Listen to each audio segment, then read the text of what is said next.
So I'm presenting here a project which is called Sensoriums of Ephemeral Value Exchanges. I'm still thinking about the title, it's kind of mouthful, but the main ideas are actually these words are kind of keywords for the landscape of the topics that I'm interested in.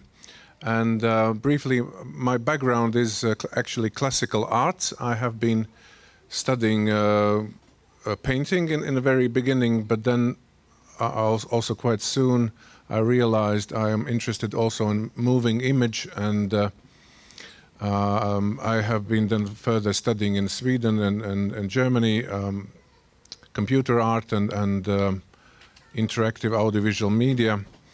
And I work both alone as a solo artist and making sound, images and sound sometimes, and sometimes I work collaboratively.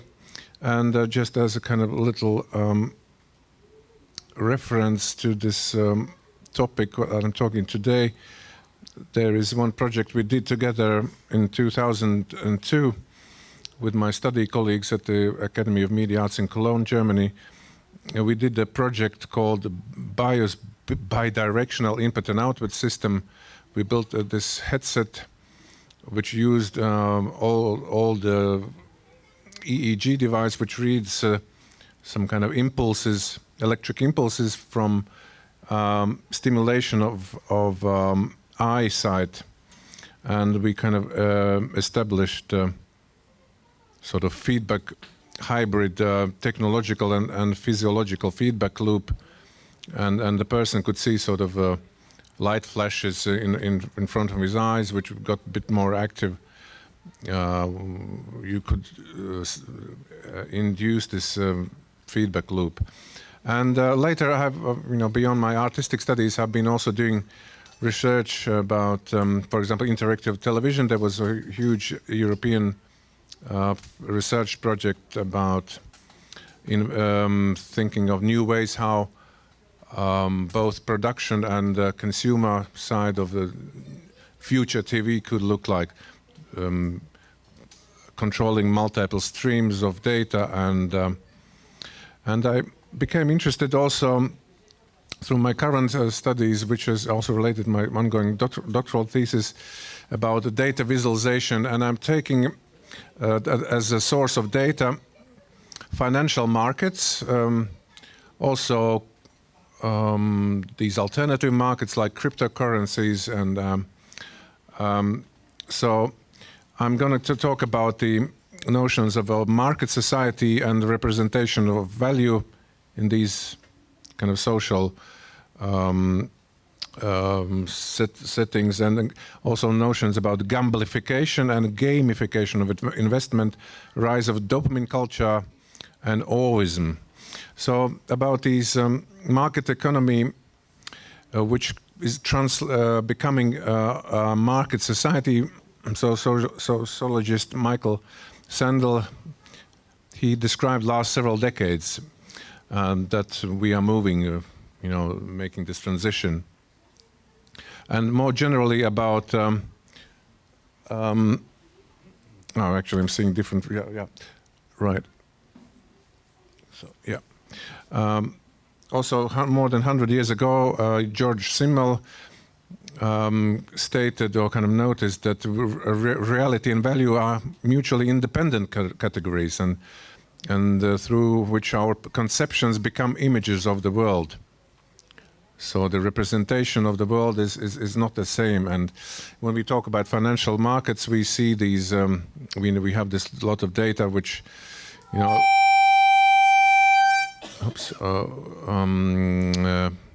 represent, let's say, this hidden process of valuing and establishing value, which is also quite, of course, can be rationally explained, but it has also certain emotional and also irrational side. I'll show a little clip about from one computer software which tries to visualize market data, and there's one context which is important. The broad market revealed a jungle of stocks, each moving independently. The underlying crowd psychology of this behavior is characterized by opportunism and rational valuation seeking. After October 2008, we can see a fundamental shift in this behavior. It was After the initial days of the crash, Yeah. the majority of stocks stopped moving independently and started moving together. This lockstepping behavior is an indicator of an underlying market psychology characterized by fear and value conservation.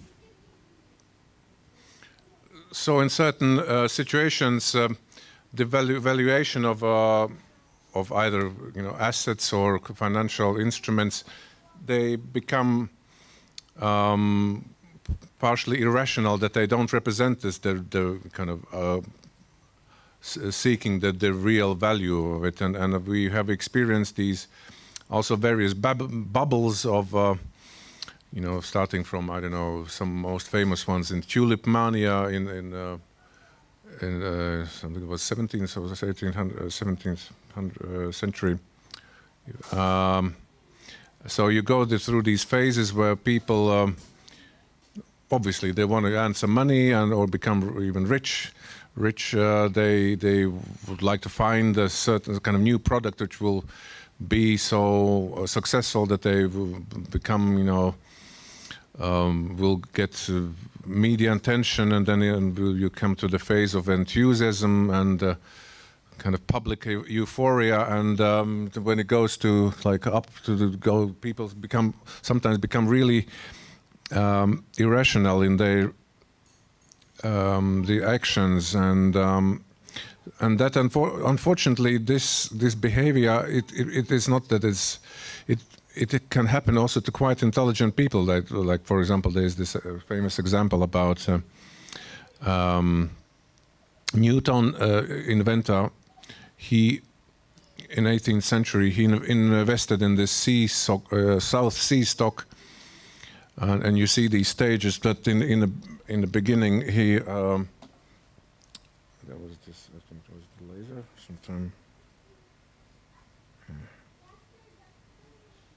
Anyway, you see he earned some money in the beginning, and but then he noticed that his friends kept his stock, or they had invested much more. They're becoming really rich, and he then joined, waited a little bit, and with this all or most of his money he invested in just actually before it crashed down, and eventually he lost, according to the history, that most of his actually savings, and so these market behaviors, they are, we experience probably every generation, so some kind of similar activities in 20s, beginning of 20th century, when there was these infamous stock crashes and economic despair, and but I'm also talking about some new phenomena that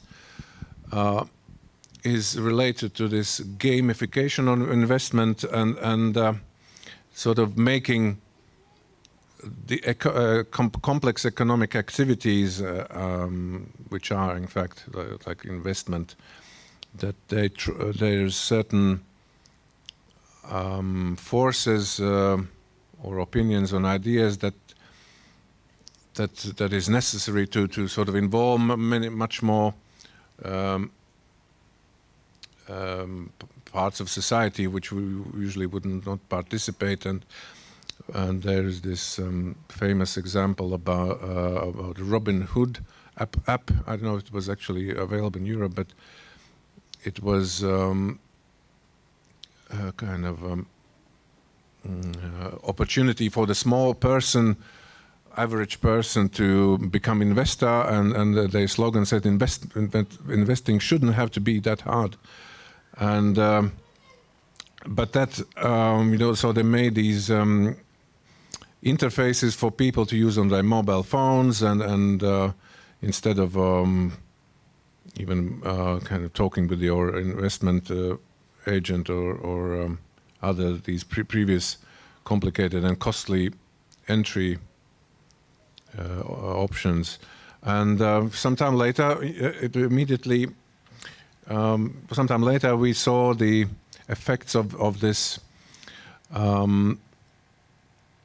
sort of pushing this investment process as a kind of fun game and adding visual elements, sort of congratulations, you just achieved next level, and maybe playing some sounds and as they call it, the confetti feature.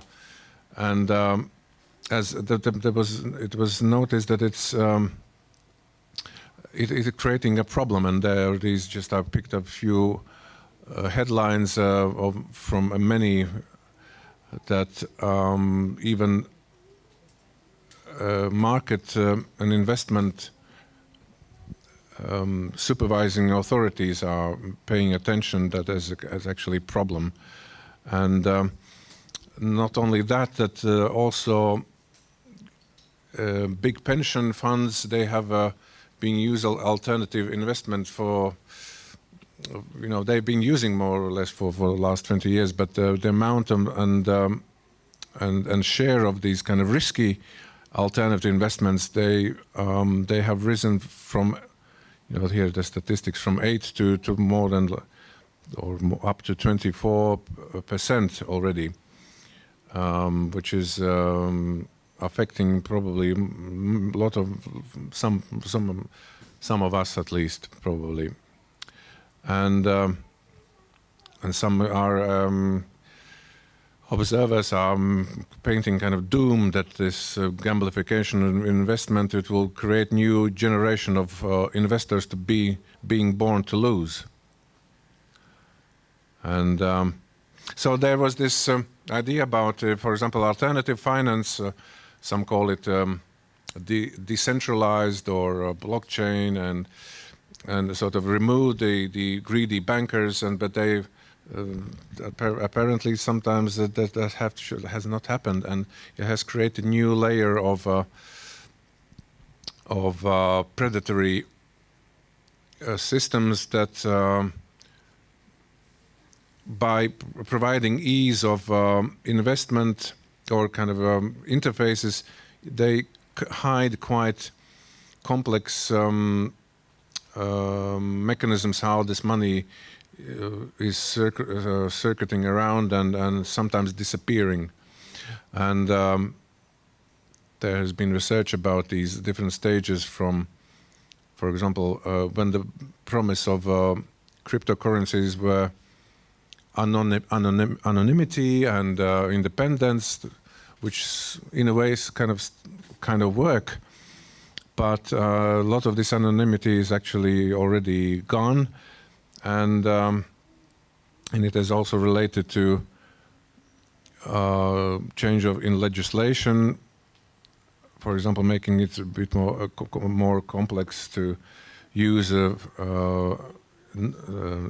normal money like we have, kronas or euros or dollar, so-called fiat money, and there is also a huge industry behind these pump and dump schemes, so-called, that you create a buzz about some kind of investment, and then getting as many people as possible into it, and then organized teams are kind of pumping. Yeah, they're just investing in putting the money in, and when they observe that there's certain critical mass has achieved, they leave, and the other investors without. So why is not going further? Okay. There's somewhere in China.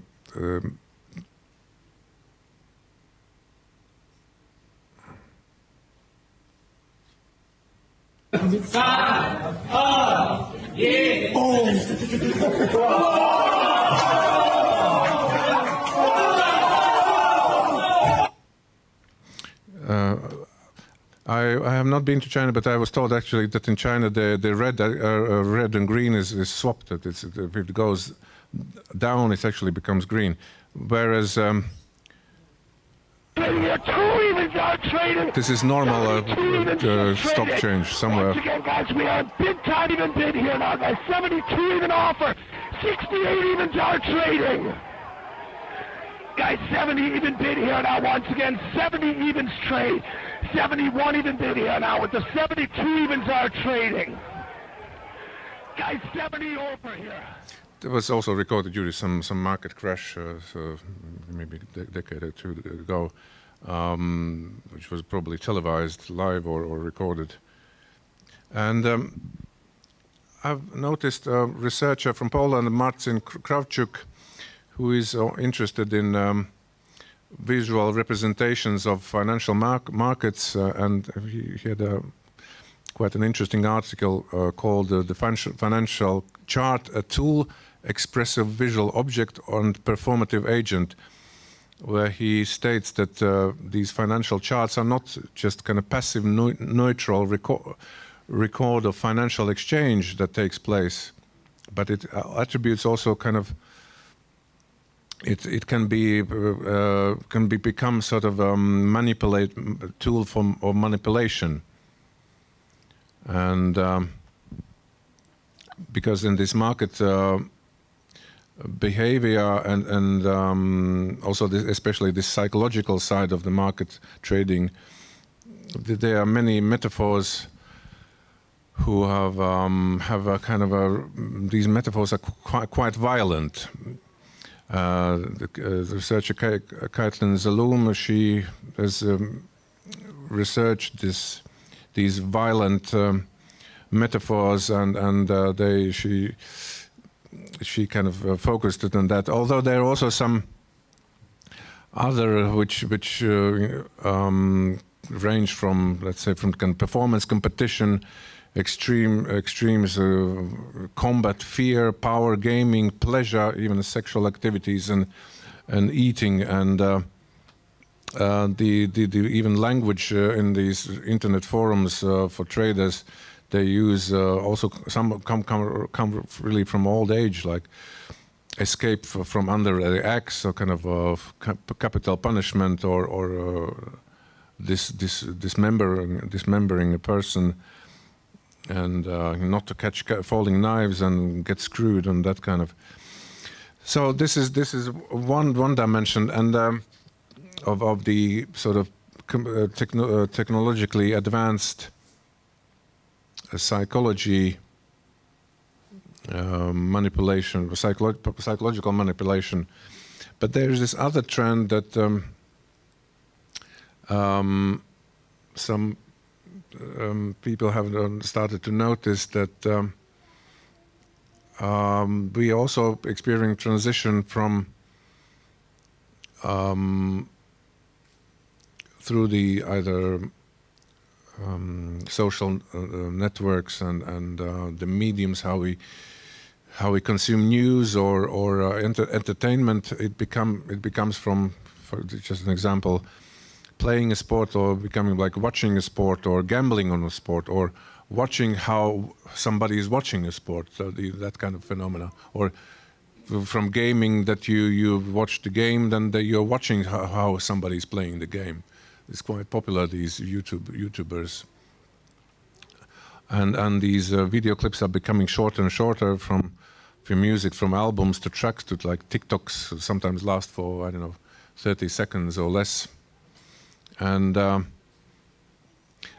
this is related to this feedback loop of how some people call it the dopamine loop, which goes from stimulus to distraction and pleasure and kind of desire for more, and creating habits and addiction. And so, for example, if we talk about art and as some kind of part of the larger fish or larger landscape of entertainment, this new technological conglomerates and platforms, they treat it as more as kind of distraction, and use various tools for that. Our phone, if you don't not disciplined enough, it distracts you quite often with various pop-ups and notifications, and in the end it creates kind of this even larger fish, which is addiction. And Ted Gioia, a musicologist, this comes from his slides. He states that that this is how Silicon Valley looks at the culture. It's a small fish in the ocean where destruction and addiction is the biggest fish. Another, or maybe the last trend is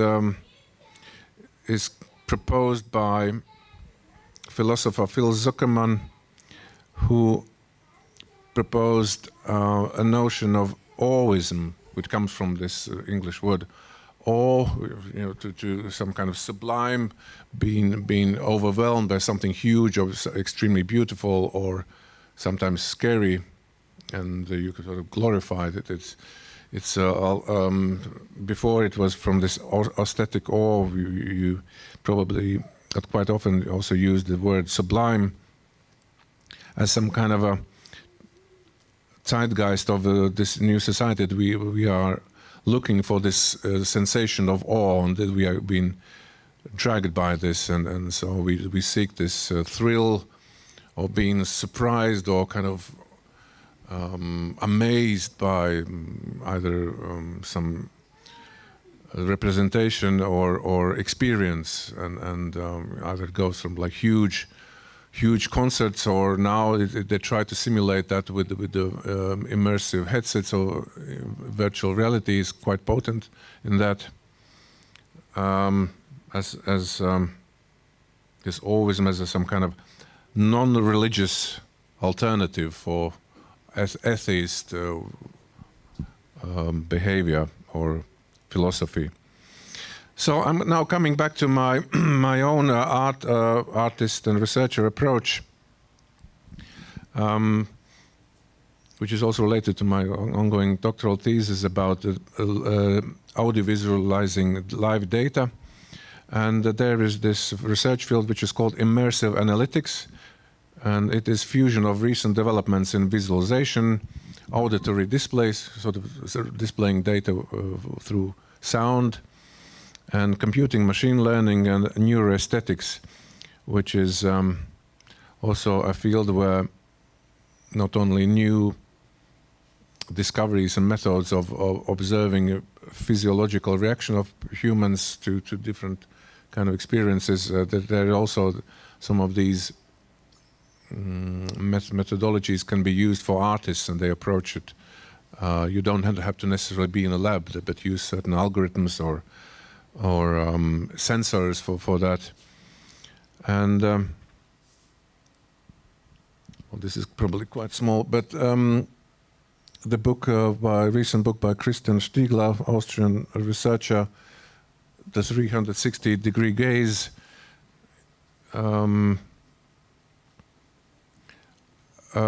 He also talks about this, the gaze are like more like not less visual than perceptual and sensual. So it's covering these wide range of sensory experiences that becomes sort of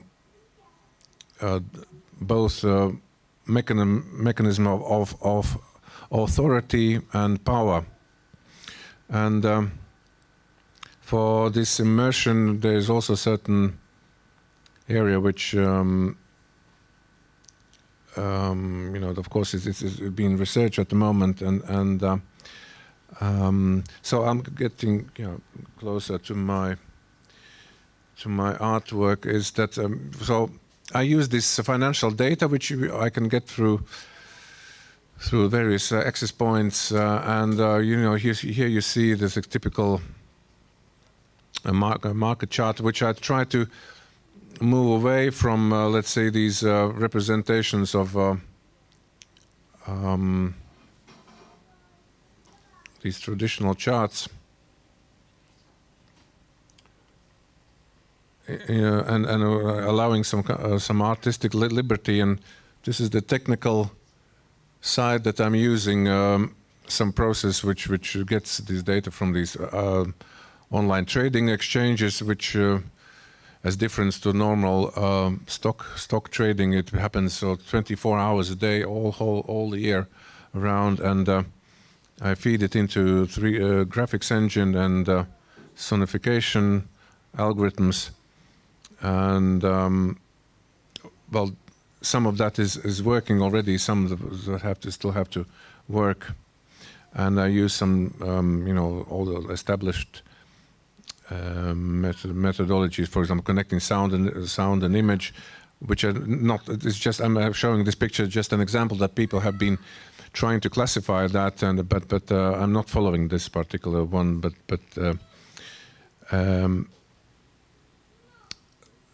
this could be maybe an example of auditory display. That here there's incoming numbers going up and down, and I'm kind of feeding these notes into sound generation engine and trying to visualize that as well. It's kind of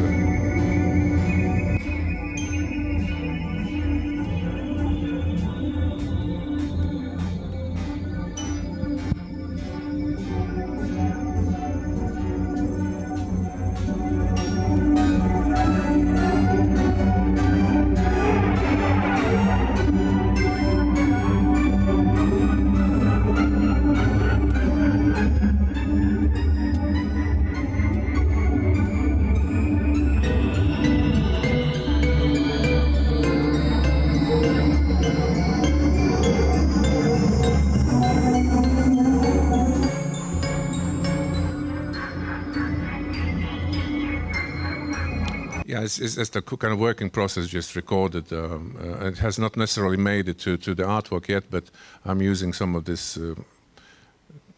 This is my way of working, that I let these data run and then sometimes notice some interesting, either aesthetically or conceptually interesting experience, and I try to figure out why I like it and how it could be used.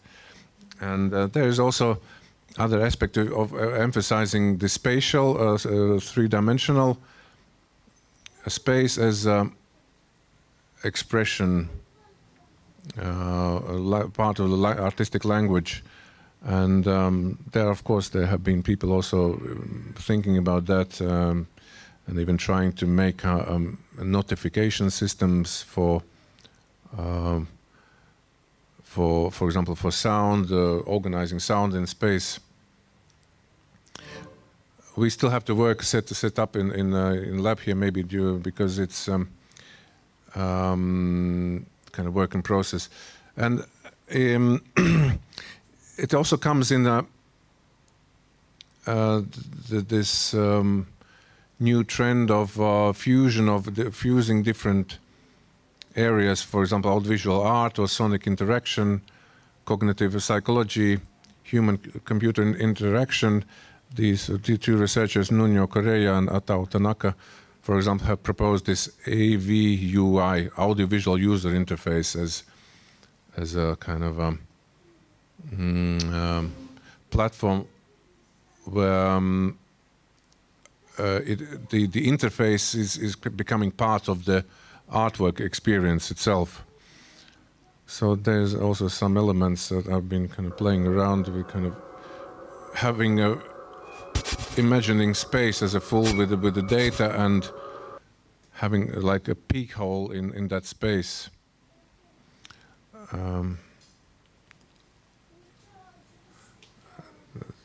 I was also experimenting, with a virtual reality headset and trying to kind of mark for different coordinates and assign. So there's this hidden space. Also working with this proprioceptive awareness of the body, which you think what is front, up or down. That is also part of how you imagine things. That, for example, so for the sound, you can also, especially for those who have maybe played piano, you think what that the lower sounds are kind of to the left of you, and then and the higher sounds are to the right. But when you talk with somebody, you talk about higher sound or lower sound. So these axes sometimes change, and then can be also quite personal and not universal. And I'm creating kind of fusion of this real space and virtual space, and that can be done, of course, nowadays with these extended reality headsets, where you can see the reality around you and some data overlaid. I sometimes use that too, but also I really like the projection, 3D projection, especially when you can make this large screen like here. That's that you see the space and this immaterial world, and I'm trying to not to create a data visualization tool per se, but as something between these extremes of analytic and experiential, which is probably somehow you can't make the really a clear cut, because even, let's say, data visualization people who have an objective to explain maybe certain complex phenomena or discover certain problem or deliver a specific meaning through specific meaning. Or even there, you have portions of activities which are kind of explorative. You don't know what it will lead to, and I'm trying also to work with so getting away from this computer kind of abstract representation to more simulating natural phenomena like smoke or fire and that kind of elements.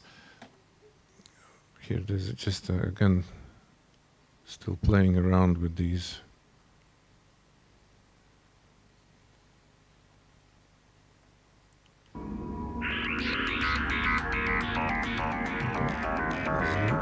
Okay, I'll not show this one because maybe something. So coming back to the title, the sensorium, I have this. I use this term as a reference to several interpretations that could be from McLuhan interpretation of extended body or Kurzweil, all these technologically extended sensoriums where human physiological senses are sometimes amplified or extended, creating new sensations through technological means, either that having technically enabled view on invisible, on the invisible, or too complex, or too fast, or too big or too small, or connected, and the ephemeral is this all the time changing, and you can't really put the value, but you're trying to put this value, and also the exchange is this some kind of platform where you put your value and try to find the meaning for that as it is. For example, in economic activities, you come up with some kind of new product or new service, and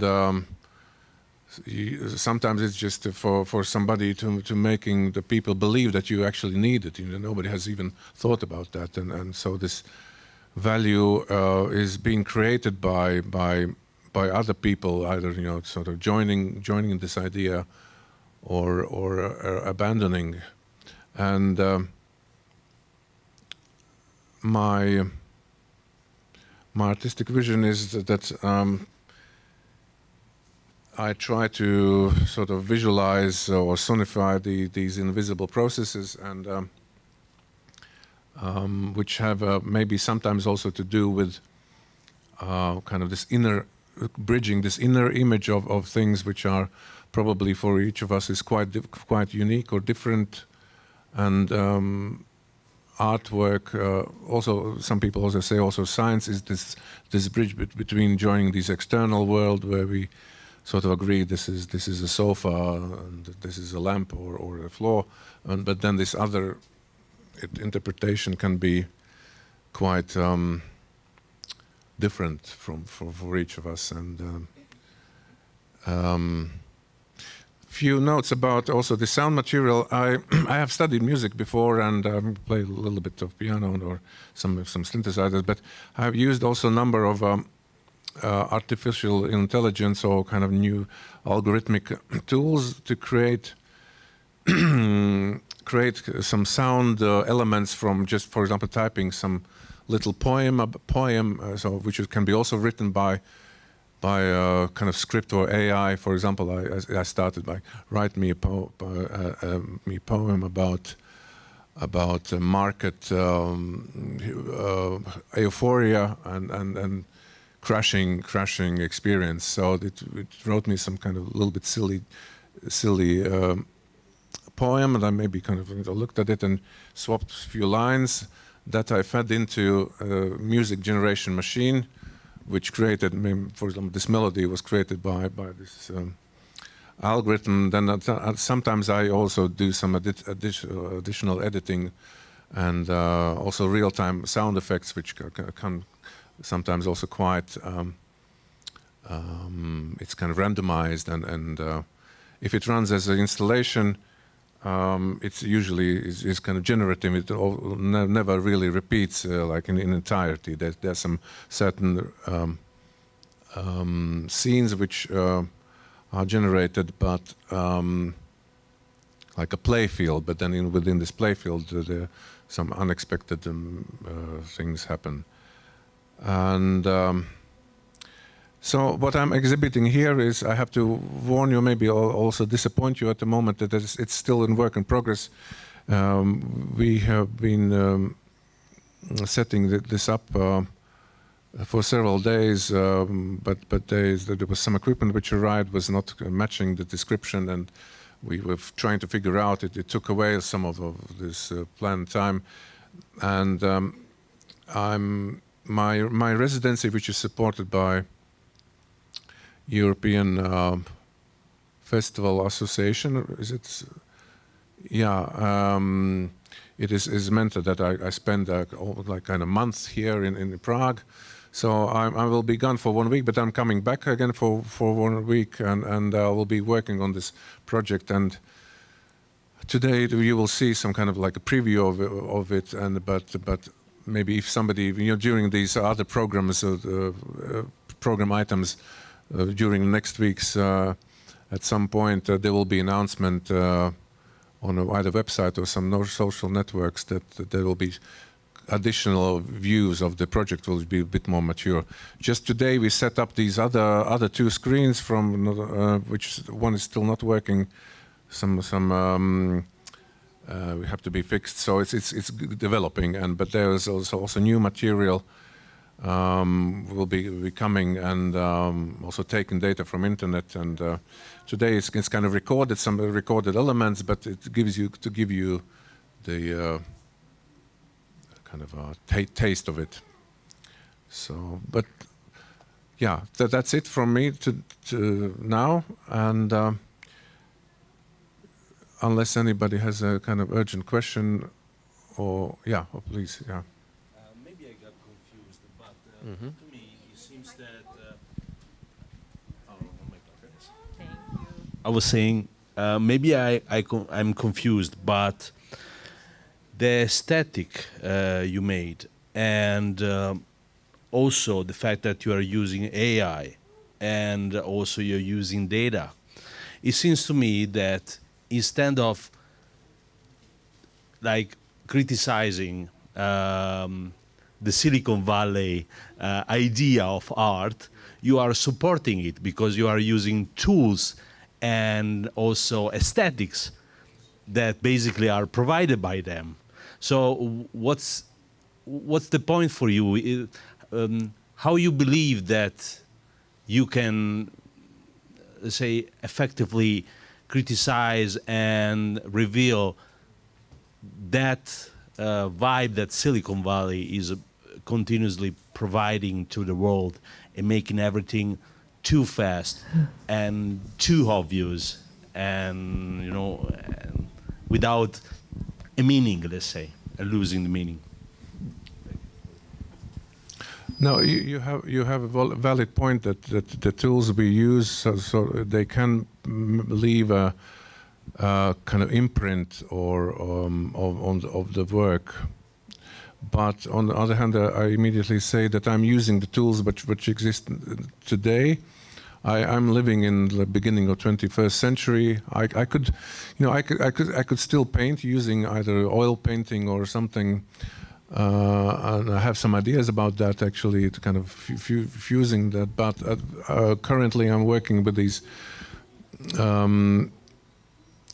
illusion creation tools, which I can also sometimes use in a kind of critical way, sort of making either caricature or exaggeration, because that can also be part of the language. And so these 2 points, using these new tools or tools of today, which also correspond with the way I'm thinking. I'm looking also for different, how other people work, for example, with, I don't know, with the film or sculpture or something. I just feel it's not my way, but this is more to how I'm kind of coming actually to some of my childhood dreams when I was, even not maybe first years of my school. I was imagined that I could, have my experience of music or some kind of situations I imagined as a kind of floating images or kind of abstract cinema. And it took some years actually to get there, both in technology and also my skills. And it's still not quite there. We were promised of this virtual reality or some other. There's all kind of problems, either getting eyes tired or just awkward to use or just really difficult to make it. So and this Silicon Valley, of course, there were some slides here that were kind of critical and in a way accusing, but this area they're also quite. People with all kinds of intentions, they have some people who really want to change the world for the better, or that there are some other people, of course, they want to make money, or they are sucked in by this sense of power, and so this is not a kind of black and white, and it's not even like dual, but it's there are multiple colors. But in the same time, sometimes there's a sense that there's something, and especially with the advancement of this artificial intelligence, which is at the moment also sometimes a bit overhyped. It's more like kind of algorithmic or machine learning. Some of these developments can be actually unpredictable and frightening. But you have this, as I mentioned, seeking this awe or be kind of surprised, and this is part of our society, which we can either kind of we can go along or kind of try to balance, or just do something totally against it. To go to disconnect. To live in countryside and. Many artists actually just sometimes hearing that they start doing their gardening and if that changes or just changes you're going kind of some Eastern practices like meditating or something. So one thing I could tell you now that this time artist can be. There are certain things you can do to make it actually kind of physically dangerous for yourself. You know, touching certain topics, you can be attacked, but otherwise there's a huge freedom. Probably some of the biggest freedom artists can have. In comparing to previous centuries, where there were just like really typical few commissioners of art. Either it was some kind of religious or political consumers or the sponsors, mecenates or some like that. Now I think there's a big tapestry of possible, and basically you can do what you want, and there's a chance that you could find maybe a certain number of people who are interested. So there is a certain kind of sense of doom, but on the other hand, there is, I think there is still way out, and so I don't know, maybe I've kind of floated away a little bit, but it's about the tools, how that can affect us. You have the microphone, I don't have to give it, yeah. It's,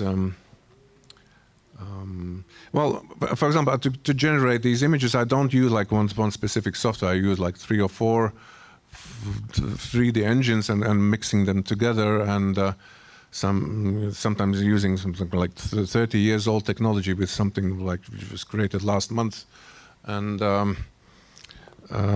so it's there are these questions about, for example, you could use these machine learning tools or AI, but that means you quite often you send all this data, or even everything you type, you send it to this machine or these people who can read it. But then you can also install it on your own machine with certain knowledge, and so to kind of to sort of fence yourself from this manipulation sometimes. That so. And people find ways, and if you look for it, you can. Sometimes there's this helping hand somewhere stretches out.